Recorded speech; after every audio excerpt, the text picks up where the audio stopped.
দেখেন এই যে গেরাই রয়েছে, গেরাই যে দেখেন এন একটা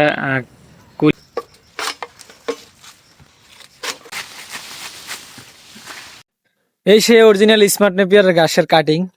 খুব সহজে কিন্তু কাটিং দিয়ে ঘাস রূপান্তরিত করা সম্ভব। দেখতে পাচ্ছেন আমার পিছনে কিন্তু আমি এক সারি ঘাস লাগাইছি। ওই সময় কিন্তু আমার কাছে ঘাসের কাটিং ছিল না বলে আমি শুধু এক সারি ঘাস লাগাইছি। সো এখন এখন দেখেন এই গাছগুলা যখন বাতি হয়েছে আমি কাইটা কাইটা কিন্তু এই বীজগুলা রূপান্তরিত করবো আর কি, মানে বেশি করবো এই গাছটা।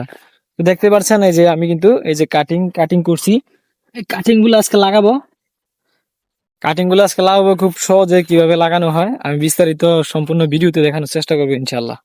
তো আগাছাগুলা কাটতেছি, এগুলা মনে করেন নরম জায়গাগুলা, নরম জায়গা যে আগাগুলা পাতাগুলা এগুলো দেখে কিন্তু আমি কাইটা ফেলতেছি। এগুলো আমি গরুকে খাওয়াবো। তারপর যে গুঁড়াগুলা শক্ত গুঁড়াগুলা কিন্তু আমি কাইটা আলাদা করে দিতেছি। এই গুঁড়াগুলো কিন্তু প্রসেসিং করে লাগানো হবে। তো সবাই দেখতে থাকেন, কিছুটা মুহূর্ত দেখলেই বুঝতে পারবেন। আর এই সম্পূর্ণ ভিডিও না দেখলে স্মার্ট নেপিয়ারের কাটিং কিভাবে লাগানো হয় আপনারা বুঝতেও পারবেন না, শিখতেও পারবেন না।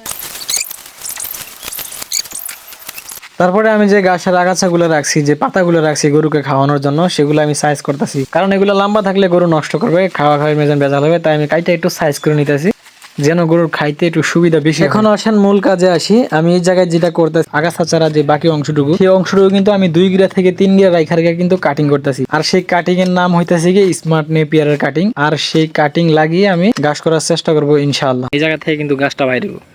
তো এগুলো আর কি খুব সহজ লাগাইতে, ঠিক আছে। এমনি মাটির সাথে খালি মাটির সাথে এমনি দেখেন আমি গাছটা নিলাম, নেওয়ার পরে এই যে মাটির সাথে খালি মিশিয়ে দিবেন।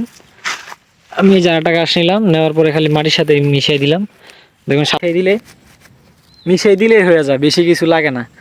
এছাড়াও আমি দেখছি এই গাছ পাঞ্চে চাষ বাঁশ দিয়ে কত কিছু করে কিন্তু এই গাছটা লাগায়। এত ফর্মুলা লাগে না, খালি লাগাই রাখলেই চলে। সুন্দর করে কাটিং করে খালি ফালাই রাখবেন, আর মাটিটাতে যদি একটু জোর বেশি হয় আর ভালো আর কি।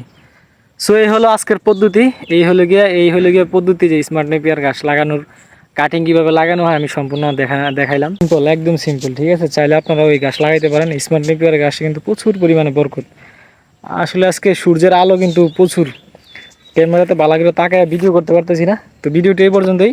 সবাই ভালো থাকবেন, সুস্থ থাকবেন, আল্লাহ হাফেজ।